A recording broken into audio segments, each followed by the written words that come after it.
Gawa tayo ng Korean omelette. Ito ay gawa sa pusa o zucchini. Ayan. So, bali ito yung tinanggal kong laman ng pusa. Kasi gumawa ko ng meshi pusa. Itong lalagyan ko siya ng sibuyas, dahil ng sibuyas. Tapos meron siyang coriander. Tapos flour. Maglalabag na rin ako dito ng berdeng sili. Tapos asin. Tsaka baking soda. Ayan. Hindi ko na siya lalagyan ng itlog, guys. Ayan na siya.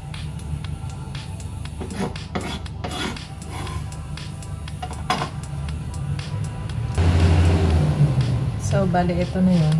Ayan. May zucchini. Ayan. So, ito guys. Ayan. May ano ko. Ito na yung ano natin. Hahaluin natin siya. Lalagyan ko siya ng ito. Berdeng sili. Tapos baking soda.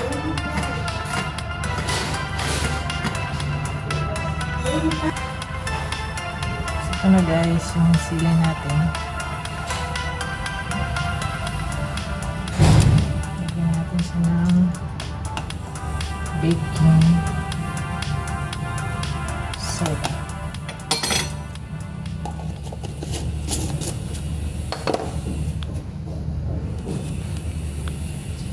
Lagyan natin ng asin. Ayan. Dahil hindi sila gaano sa asin niya. Tapos paminta.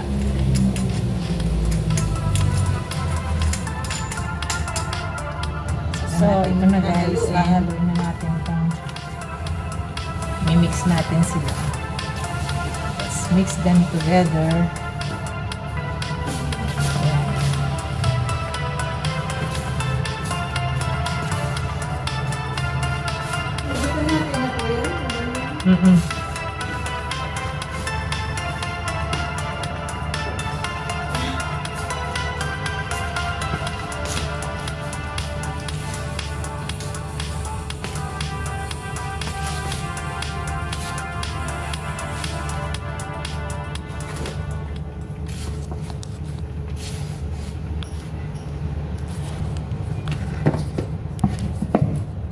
So, yan guys. Ilipat natin sa mas malaking lalagyan para ma-mix natin ng gusto yung ingredients na. Kailangan well-coated lahat ng zucchini para maganda yung pagkakaluto niya dito.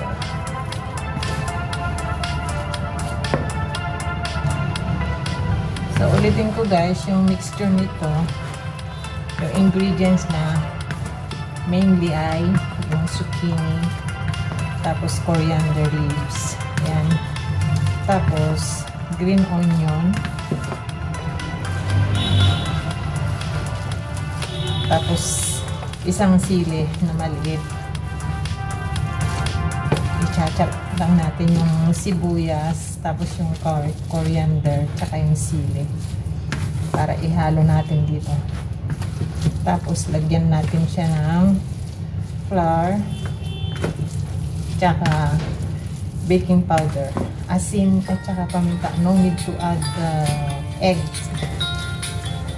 Hindi na kailangan ng itlog para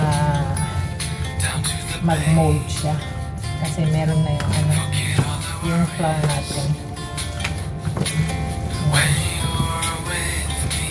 Tapos, iprito na natin siya sa olive oil or canola oil or vegetable oil, kung anong oil mo yung gusto nyo. Dapat konting oil lang ilalagay, huwag nyo dadamihan kasi hindi naman kailangan maraming mantika yung gagamitin mo. Usually kasi ang ginagamit ko dito pag nagpiprito ako yung babasain ko lang yung kawali. Tapos, yun. Piprito ko na siya in a low heat fire. Hindi kailangan malakas yung apoy. Tapos parang pancake siya na iluluto. So later guys, papakita ko sa inyo. Yan, okay na. Nakover na lahat. Okay na yung mixture. So yung asin, yung match ko na okay na. Kasi hindi kasi ako mahilig yung lasa sa yun guys. Yan guys, magprito na tayo. Lalagay lang natin sa mainang apoy.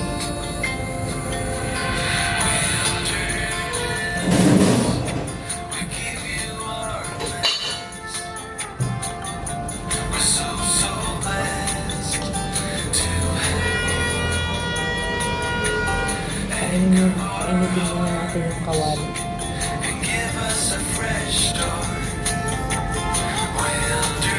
So, i-ready natin yung nilagyan natin. Ayan. Brown na siya.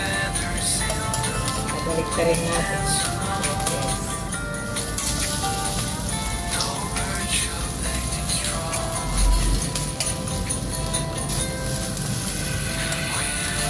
Pagkakaluto niya. Sarap ito isaw-saw sa sibuyas saka suka. Lagyan mo ng konting sili. Ayan. Ulam na. Ayan. Diba? Ganda guys.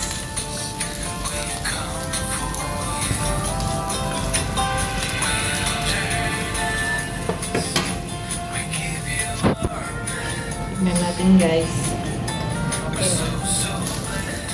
Ayun. Ayun guys. Luto na siya.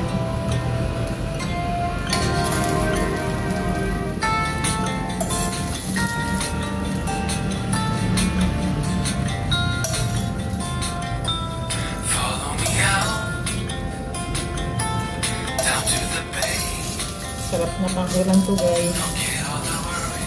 Hindi na kailangan lagyan ng itlog. Nagugustuhan ko ng mga bata. So, tignan nyo guys. Wala na siyang mantika. Pero pwede pa siyang luto. Pero pag makita natin yan, tuyong-tuyo naman ngayon. Lagyan natin ng patakan lang natin siya ng konting mantika.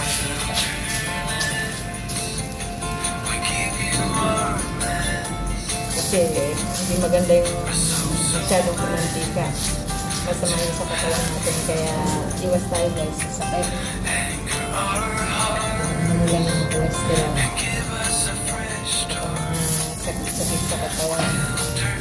Lalo na pag nagkakaedad na tayo. Kaya make sure pag gagamit tayo ng mantika. Ilalagay natin. Pagin natin siya.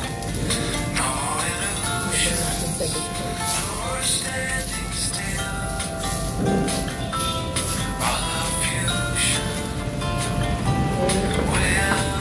Tayo natin ulit maluto.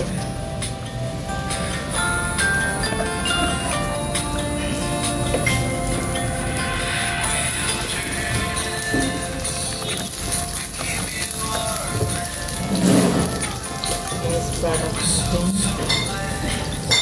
Lagyan natin siya ng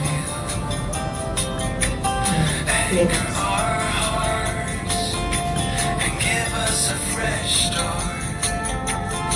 Ang naman dito ko ng rice. Lagyan natin.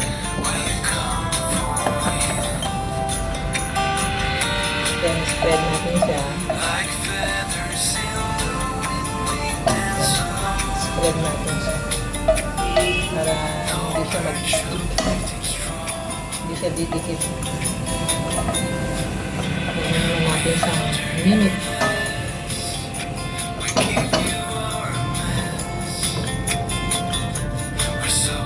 So, yung omelette hindi kailangan may itlog. para makabuo ng omelet. So, kailangan lang yung may flour tayo. Then, pwede na tayo maglagay guys. So, ito lang siya kaliit.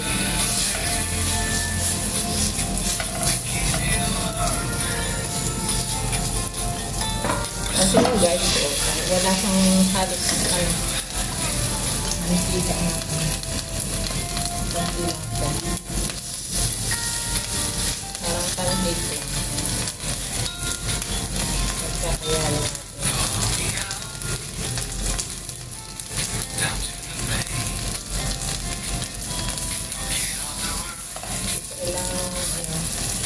Hindi kailangan makapal. Dapat malipis lang siya.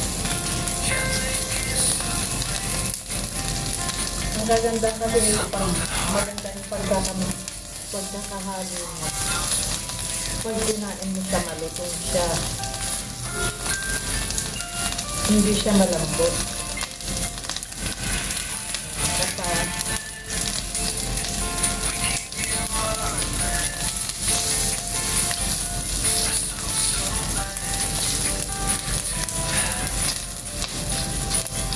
yan. Tapos ang lagyan sa gitna. Ang maliit. Maliit sa gitna. Ayan, hangin.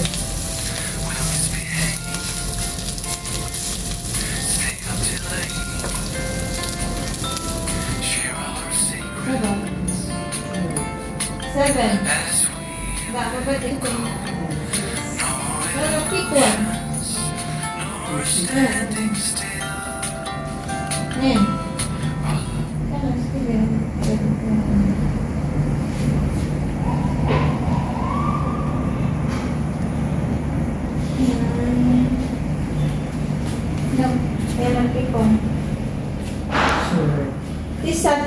Tisa.